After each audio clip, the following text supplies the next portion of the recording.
संस्कृत ना वो सब्जेक्ट है जिसमें आपको एकदम बाहर की चीजें नहीं करना है, जो भी आएगा पूरा का पूरा आपकी बुक से आना है। तो इसमें आपको टॉपर जोन बता दूं, टॉपर जोन क्या होती है, इसकी बैकबोन क्या होती है।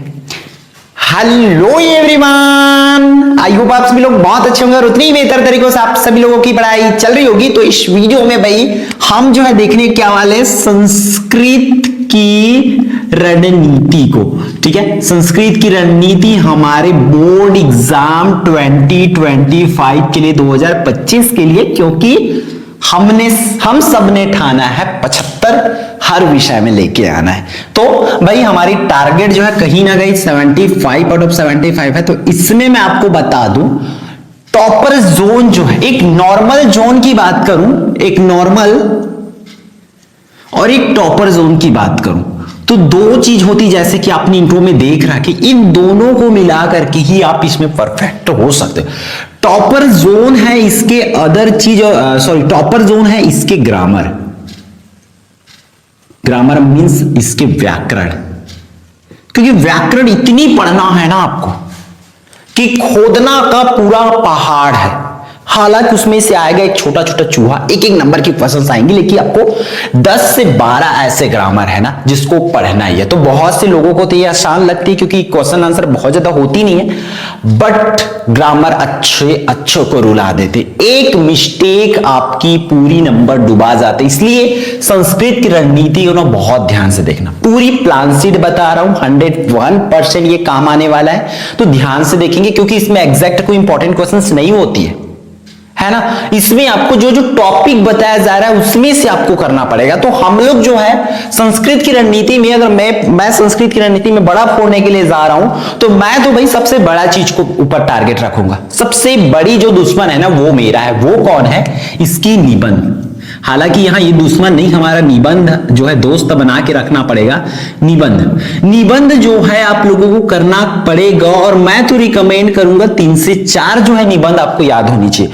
अब पिछले साल जो है क्या क्या आ रखे थे उन चीजों को आपको देखना पड़ेगा, एनालिसिस करना पड़ेगा, और रिपीट होती है इसमें, ऐसा नहीं कि नहीं होती है। तो मैं तो चाहूंगा कि आप लोग कुछ चीजें हैं जैसे कि सदाचार हो गया, है ना, सदाचार हो गया, सुभाष चंद्र बोस हो गया, कालिदास चाहो तो कर सकते हो, मम प्रदेश कर सकते हो। इस तरीके से 2 से 3 आपको जाना पड़ेगा, और इसमें 2 से 3 आप आराम से कर सकते हो। 12-12 लाइन, 12-12 पॉइंट जो है याद रखना पड़ता है और याद करना पड़ेगा। भाई बोलोगे सर संस्कृत है भूल जाते हैं, तो लिख लिख के प्रैक्टिस करना पड़ेगा, क्योंकि इसको कर लिए ना तो आपकी झोली में, आपके अकाउंट में सीधा सीधा 6 नंबर आ गया। समझो ये 6 नंबर बहुत बड़ी नंबर होती, 1%। मींस अब आपको इस सब्जेक्ट में सिर्फ और सिर्फ कितने हो गया, आप तो 69 मार्क्स के लिए काम करना है। तो अगर ये कर लिए तो 2 से 3, अब चाहो तो 3 से 4 में चले जाओ आप, क्योंकि आप छोटी छोटी कर सकते हो। इंग्लिश जितनी बड़ा भयंकर नहीं रहेगी इसकी निबंध, तो आपको निबंध तो करना पड़ेगा। पिछले साल जो है कुछ आए थे, जैसे कि आप सुभाष चंद्र बोस क्रीड़ा बीटा आया था, होलिका उत्सव का कर सकते हो, मम प्रदेश, कालिदास भी कर सकते हो, कालिदास क्योंकि हर साल आ रहा है ना।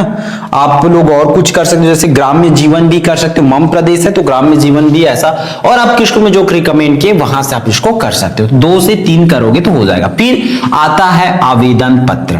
आवेदन पत्र की एक बड़ी खास बात है, आपको एकदम से रट्टा नहीं मारना पड़ेगा भाई। आवेदन पत्र 1-2 करोगे तो फिर आपका हो जाएगा। जैसे कि मैं इस साल के लिए अगर आवेदन पत्र अगर रिकमेंड करना चाहूं तो खाली स्थान में आता है, तो वो आपसे आराम से बन जाएगा।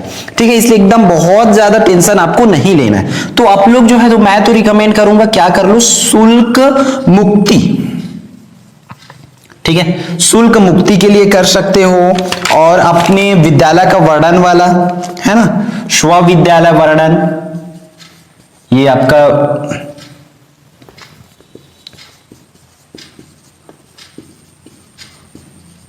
ये कर सकते हो, स्वविद्यालय वर्णनम।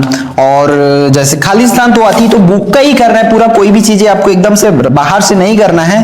अब आप देखो अस्वस्थता वाला लिख सकते हो, है ना, छुट्टी के लिए आवेदन पत्र जो होती है वो कर सकते हो, है ना। अस्वस्थता के लिए क्या है, अवकाश, कि अवकाश का इसमें अलग अलग दिया रहता है। तो ये 2 से 3 है, जिसको इसको भी कर लोगे तो फिर देर से रहो, आपका इससे बाहर नहीं जाने वाला भाई, आपको बहुत एकदम नहीं करना पड़ेगा। और इसको कर लिए तो आपको 4 नंबर और मिल जाएगा। ये हुआ 10 नंबर का, आपको सिर्फ और सिर्फ पढ़ना है 65 नंबर के लिए। तो आगे बढ़ते हैं। और बड़ी चीज ऐसा क्या है कि इसको तो कर ही लो, ये आना है मतलब आना है, तो इसमें जानबूझ के आपको बेवकूफी बिल्कुल भी नहीं करना है कि एकदम बेवकूफी आप करे जा रहे हो करे जा रहे हो। अब जो है कंफर्म है वो क्या है, श्लोक।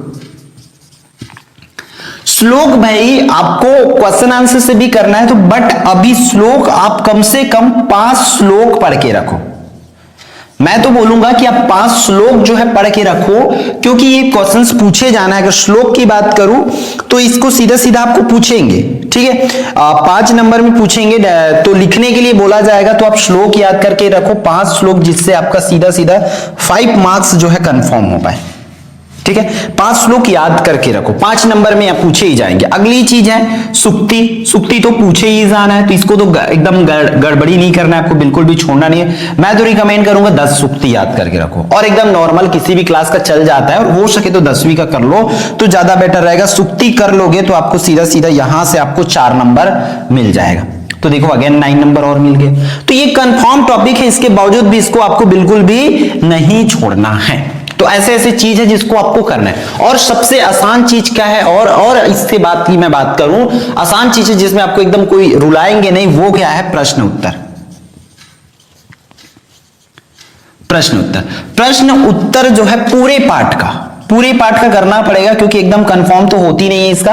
पूरा पाठ का आप लोग कर लोगे प्रश्न उत्तर, तो आपको सीधा सीधा क्या है भाई, आपको यहां पर 4 + 4 का मिल जाएगा। प्रश्न उत्तर करोगे तो अब एक चीज मजेदार वाली बात यह है कि पहले जैसे जो है हिंदी में भी आता था, हिंदी आपको बिल्कुल भी नहीं करना है। हिंदी में आंसर नहीं पूछेंगे, प्रश्नों को उत्तर आपको हिंदी में नहीं पूछा जाता। अब पहले पूछा जाता था कि प्रश्नों को उत्तर संस्कृत में दीजिए, फिर बोला जाता था कि प्रश्नों को उत्तर हिंदी में दीजिए, तो ना, अब क्या आएगा, प्रश्न का उत्तर बनाना 4 नंबर के लिए, और उत्तर दिया रहेगा उसका प्रश्न बनाना, मतलब प्रश्न निर्माण। इसकी वीडियोस जो है डली है, अब मैं बताने चाह रहा हूं, यहां से वीडियो डलना चालू है प्रश्न उत्तर से, कि आपको कैसे प्रश्न बना सकते हो। उत्तर दिया रहेगा, उसका प्रश्न बनाना है, तो 4-4 नंबर करके यहां से 8 नंबर आपका सीधा सीधा आपको एग्जाम में मिलने वाला है, ठीक है। तो इन चीजों को बहुत ध्यान से करना है। अब आती 6वां पॉइंट जो है मैं रिकमेंड करूंगा आप लोगों को, वो है गद्यांश। और अगला जो है 7वां, वो है पद्यांश। ये करना पड़ेगा भाई। अब क्या सर इसका अनुवाद करना है? ना, अनुवाद नहीं। आपको इसमें से तो थोड़ा आपको सबसे ज्यादा इसमें मेहनत करना पड़ सकता है, क्योंकि बड़ी क्वेश्चन ये है इन दोनों का कि क्या आएगा, हम कितने को कर सकते हैं।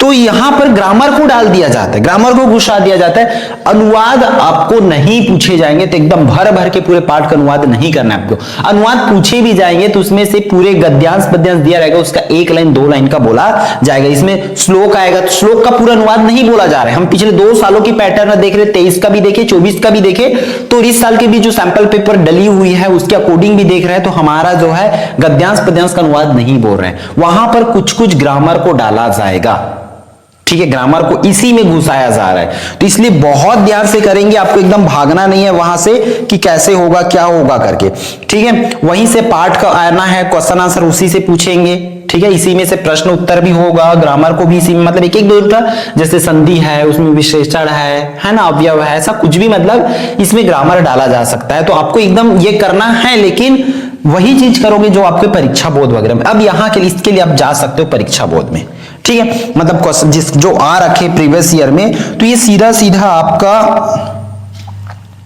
3 + 3 का 2 ठो ये आएगा और 2 ठो ये आएगा। 3 + 3 का मतलब 6 नंबर का 2 गद्यांश आएगा, जिसका मतलब प्रश्न उत्तर उसमें से अपठित गद्यांश किस तरह समझो, उसमें से उत्तर ढूंढ के लिखने वाला पद्यांश आएगा। तो आप आराम से इन चीजों को कर सकते हो। तो ये तो रहा मेरे हिसाब से क्या है, लगभग ये वाली चीजें पूरा आपके बुक का है कह सकते, पाठ का कह सकते। तो पाठ का और भी एक चीज आना है, वो क्या है मैं रिकमेंड करना चाहूंगा, वो है वस्तुनिष्ठ सही विकल्प, ठीक है। तो वस्तुनिष्ठ आपको टोटल 6 प्रश्न ही पूछे जाएंगे, टोटल 15 नंबर का आना है, 15 नंबर का एक एक नंबर वाला क्वेश्चन आना है, सही विकल्प वगैरह करके, लेकिन 15 नंबर में पाठ की पुस्तक से बात करूं मैं तो पुस्तक से 6 नंबर का आएगा, बाकी क्वेश्चन जो है ग्रामर होने वाला है। तो ग्रामर आपको बहुत अच्छे से करना पड़ेगा, ध्यान से करना पड़ेगा, ठीक है। तो ये चीजें हो रखा, और इसके बाद अगला चीज है, 9वां चीज है अपठित गद्यांश। तो अपठित गद्यांश भी आपको सिर्फ और सिर्फ बुक का करना है, और ये अपठित गद्यांश मैं बता दूं आपको कितने नंबर का आएगा। ये अपठित गद्यांश है जो 4 नंबर के पूछे जाएंगे, ठीक है, अपठित गद्यांश। तो इतनी चीजें जो है तो हर बच्चे करेंगे, हर लोग करेंगे, निबंध तो करेंगे, आवेदन करेंगे, श्लोक सूक्ति प्रश्न उत्तर याद करेंगे, पद्यांश गद्यांश को देखेंगे ही देखेंगे पूरे पाठ का। वस्तुनिष्ठ परीक्षा बोध सार कहीं से भी तो बच्चे तैयारी कर लेंगे। अपठित गद्यांश परीक्षा बोध में जो है और मॉडल पेपर में जो रहेगा, या बोल सकते हैं हमारे बुक में जो है, उसको तो करेंगे ही करेंगे। बट अब आती है हमारी मेन वाली टॉपर जोन, जहां से अच्छे अच्छों की हालत जो है खराब होती है। अच्छे अच्छे लोगों को संस्कृत के इसी पोर्शन की वजह से डर लगता है, संस्कृत समझ नहीं आती। बट गुड न्यूज ये है आप लोगों के लिए, इस टॉपर जोन की पूरी वीडियो हमारे चैनल पर डली हुई है। मतलब जितनी ग्रामर मैं रिकमेंड करने वाला हूं आप लोगों को, पूरी ग्रामर की वीडियो की लिंक आपको इस वीडियो के डिस्क्रिप्शन में मिल जाएगा। और न्यू वीडियो एग्जाम से पहले और भी न्यू वीडियो ना ऑलरेडी वहां सब कॉन्सेप्ट क्लियर कर सकते हैं। इंपॉर्टेंट क्वेश्चंस की प्रैक्टिस के पॉइंट ऑफ व्यू से आपको और भी प्रोवाइड करा दिया जाएगा, ठीक है। तो यहां पर हम लोग चलते हैं, हमारा 10वां जो है ग्रामर बोल सकते हैं व्याकरण संस्कृत का, कि क्या क्या पूछे जाएंगे, और इसी को भाई अपन नाम देते हैं कौन सा, टॉपर जोन। मतलब जो भी टॉपर डिसाइड होगा यही से डिसाइड होगा, क्योंकि यही अच्छे अच्छे की हालत जो है खराब होती है। अब देखो यहां पर मैं तो कुछ कुछ छोटा छोटा ग्रामर है। सबसे पहला चीज आपको गिनती तो आना चाहिए, संख्या तो आना चाहिए कि कहां तक, 150 तक का, ठीक है, 101 से लेकर के 150 तक, जो भी गिनती यहीं तक पूछे जाना है। 2 क्वेश्चंस पूछे ही जाना है। गिनती की वीडियो चैनल पर डली है, गिनती को कैसे आप इजी वे पे याद रख सकते हैं वो देख सकते हैं। हर चीज का लिंक आपको प्रोवाइड करा दिया जाएगा, डोंट वरी, उसके लिए आप लोग निश्चिंत रहें। गिनती हो गया, उसके बाद आपको क्या करना है, संधि समास हो गया, और हो गया अव्यय प्रत्यय उपसर्ग, ठीक, ये 5 6 ये उपसर्ग। एक मतलब 2 नंबर 3 नंबर का ऐसा पूछे जाना है, किसी किसी को एक नंबर में पूछे जाएंगे। अब आ जाता है आपका कौन सा भाई, हम जो है कर सकते इसमें शब्द रूप,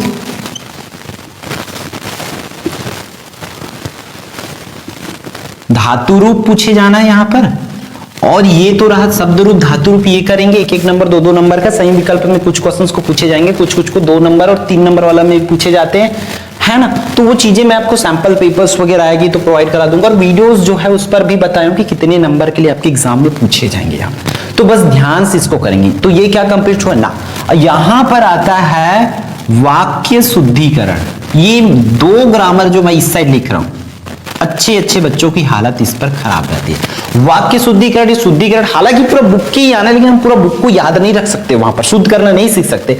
तो इसकी कॉन्सेप्ट क्लियर करना पड़ेगा। इन सब चीज की वीडियो डाली है और वाक्य शुद्धिकरण का चैनल पर नहीं डाला है। और है दूसरा वाच्य, तो मैं कोशिश करूंगा कि ये दोनों ग्रामर की वीडियो डाल दूं, और उसको अलग इसलिए रखा गया है क्योंकि वो दोनों की वीडियो नहीं डली, और दोनों से 3-3 नंबर में की क्वेश्चंस पूछे जाते हैं। दोनों से 3 नंबर की क्वेश्चन, सीधे 6 नंबर की ग्रामर चैनल पर नहीं डली है। तो ये रहा पूरा का पूरा संस्कृत का लेखा जोखा कि इसमें से क्वेश्चंस पूछे जाना है।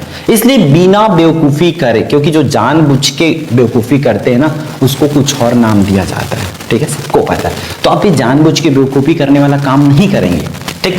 तो जो जो चीजें इस पर लिखा है प्लान शीट बना के रखो, और एक करते जाओ कि हाँ मेरा ये हो गया, ये हो गया, ये हो गया, ये हो गया, ऐसे करते जाओ। हाँ भाई मैं व्याकरण कर लिया हूं, व्याकरण में संख्या आता है, संधि आता है, समास आता है, अव्यय प्रत्यय उपसर्ग, ये चीजें मुझे आता है करके आप टिक करते जाओ। आपके पास एक आइडिया होते जाएगा कि हाँ मेरे पास ये हो गया और ये चीजें बाकी है, ठीक है।